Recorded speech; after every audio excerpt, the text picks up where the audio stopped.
मध्ये आपल्या सगळ्यांचं स्वागत। बुलेटिनची सुरुवात महत्त्वाच्या राजकीय बातमीने करतोय।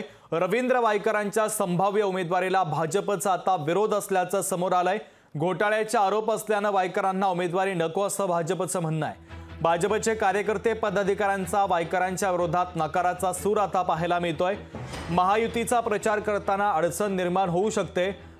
भाजपच्या कार्यकर्त्यांनी आता वरिष्ठांकडे या संदर्भातली नाराजी व्यक्त केली असून शिवसेनेकडून उत्तर पश्चिम मुंबईसाठी वायकरांच्या नावाची चर्चा आहे। एकनाथ शिंदे यांच्या कालच्या बैठकीमध्ये रवींद्र वायकरांना उमेदवारी देण्यासंदर्भात चर्चा झाली। त्यानंतर मात्र आता वायकरांच्या संभाव्य उमेदवारीला भाजपने विरोध केलेला आहे। घोटाळ्याचे आरोप असल्याने त्यांना उमेदवारी नको असं भाजपचे पदाधिकारी आणि नेत्यांचं म्हणणं आहे। भाजपचे अनेक कार्यकर्ते आणि पदाधिकाऱ्यांनी वायकरांच्या विरोधात आता नकाराचा सूर आळवलेला आहे। तर महायुतीचा प्रचार करताना अडचण निर्माण होऊ शकते।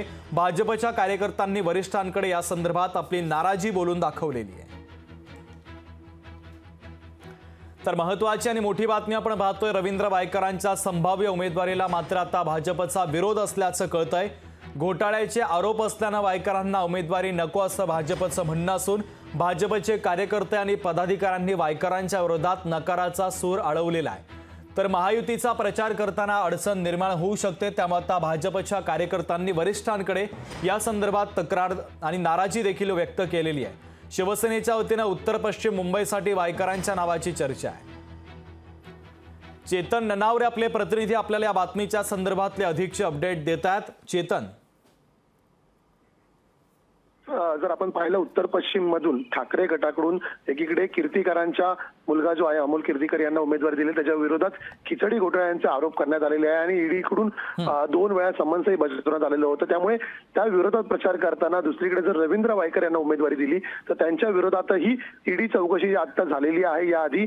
आणि सातत्याने भाजपच्या पदाधिकाऱ्यांनी मुंबईमध्ये जर पाहिलं असेल तर ठाकरे गटातील सर्वात जास्त आरोप जे झाले आहेत ते कुठेतरी रवींद्र वायकर यांच्यावर झाले। त्यामुळे जर वायकर यांनाच महायुतीतून जर उमेदवारी दिली तर कुठेतरी भाजप कार्यकर्त्यांची महायुतीमध्ये प्रचार करताना कोंडी होऊ शकते। विशेषतः पदाधिकाऱ्यांना त्यांनी सातत्याने सोशल मीडिया असेल किंवा थेट ग्राउंडवरती उतरत वायकरांविरोधात रान पेटवलेलं होतं। त्यामुळे कीर्तिकरांविरोधात जर प्रचार करायला गेला तर आपलाच उमेदवार खोटा ठरेल असा कुठेतरी जी तक्रार आहे ती आता कार्यकर्ते पदाधिकाऱ्यांनी वरिष्ठांकडे केलेली आहे।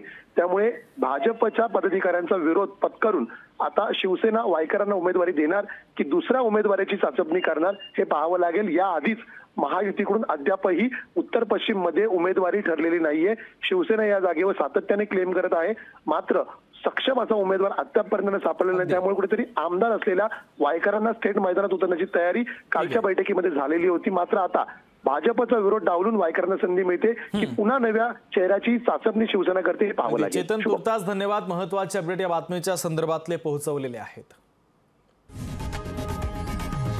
लोकशाही मराठी ऐका, पहा, जागरूक रहा।